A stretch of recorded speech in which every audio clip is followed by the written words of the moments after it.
Over the weekend, I played in a sealed event for Lorcana using this deck and went undefeated the entire time. In today's video, I'm going to break down this deck, why it works, and how you can build your sealed decks to dominate in future events. First, let's talk about the curve. The curve essentially just comes down to playing a 1-drop on turn 1, a 2-drop on turn 2, 3-drop on turn 3, 4-drop on turn 4, 5-drop on turn 5, and a 6-drop on turn 6, etc., etc. Also, you'll see it makes a nice curve where I have fewer 1-drops, more 2-drops, even more 3-drops, and then it starts to go back down and we make a nice visual curve. If you play on curve, that means that your opponent has something that they have to deal with every single turn. This consistent play is core to being a consistent player and having a deck that consistently wins. It helps even more if you're able to play with synergies. As you can see here in my turn 1, 2, 3, 4, and 5, they all synergize very well. We have 1, 2, 3 heroes. Anna benefits from having heroes, Ling benefits other heroes, Li Shang is a hero, and Rapunzel is a hero, and Lumiere, well, he just makes everyone better. But when considering synergies, you want to make sure you have enough of that synergy to make sense. Look how many heroes I was able to get and how many cards benefit heroes like Ling or Lumiere. All of these heroes came from my packs, so it made sense for me to go with a deck that revolved around heroes. But if you don't have enough of a synergy, like my Magic Brooms, you don't want to bank on this synergy winning you the game. I put it in as a sub synergy to support the heroes that I was already doing. But these are value cards regardless, which makes them good.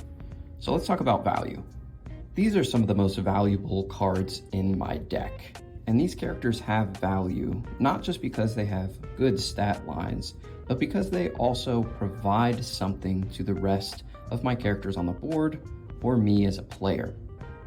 Let's talk about Sisu for a second. She doesn't look that valuable. She's a 3-cost uninkable 1/1, but when she comes into play, she banishes opposing character with 1 power or less, which means she comes in and provides a stat line, but also removes a character from your opponent, denying them lore or denying them the ability to banish your characters.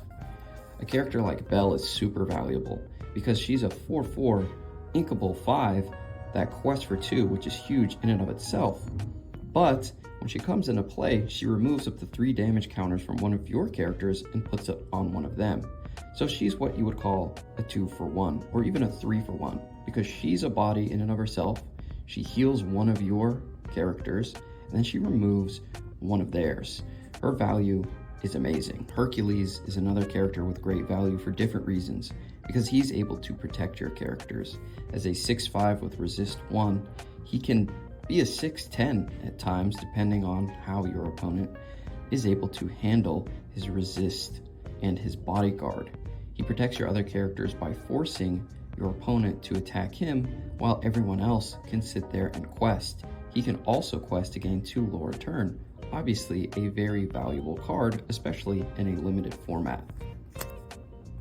Now here are 2 cards that don't have a lot of value. A 3-cost 3/2 that quests for 2. A 3-cost 1/3 that quests for 2. While they both quest for 2, they have pretty bad stat lines. You can get those for cheaper. But the reason I put these in my deck is because I wanted some more sub-synergy. 1, they're both inkable, so if I don't need them, I can just use them in my inkwell.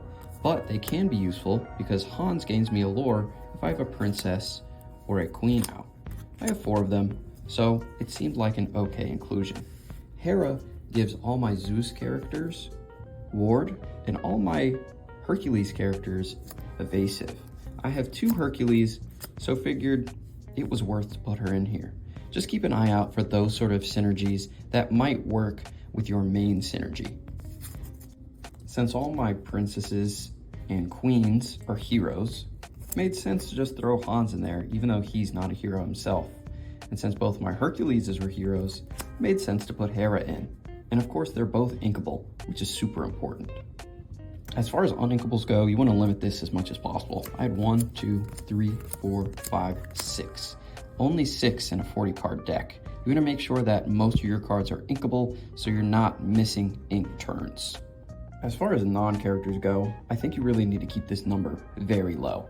I played 5. The only item I played was Imperial Bow. And the only reason I played this item is because it benefits heroes. I think a couple locations will work, and I played 2 Triton Decrees just because I needed some spot removal. Spot removal essentially just means I can get rid of a character right on the spot without waiting a turn to challenge or something like that. Oh wait, I did forget about We Don't Talk About Bruno, one of the best removal cards in the game, especially in a limited format where there's not going to be a lot of card draw. If there's something really big and threatening on the field and your opponent only has 1 or maybe 0 cards in hand, this is an amazing card that can also be sung by the highest cost characters in your deck. Finally, let's talk about bombs or win conditions. These are going to be your biggest, most threatening cards that your opponent's going to struggle to get rid of and are likely going to end up winning you the game. Pluto is just a solid 4/5 that heals 3. Li Shang is a vanilla 5/5.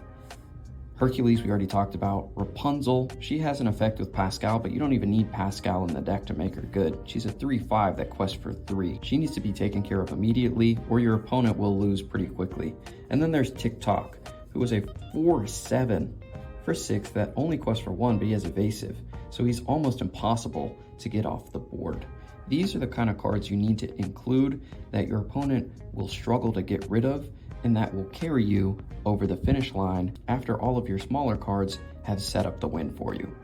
And before we go, here are a couple other cards that I had in the deck that I didn't highlight. Again, they're just value cards with a good cost, good stat lines, and good questing ability. I played this Pegasus even without the smaller one, still very powerful.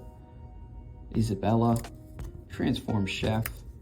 Ursula is one of the best you can play. She has Challenger +2, only costs 2, so she's essentially a 3/3 to get rid of your opponent's threats, and just a good stat line, 2/3/2. As we talked about earlier, Hans is a 3/2, but costs 3, so of course his stat line's not as good as this 2 cost.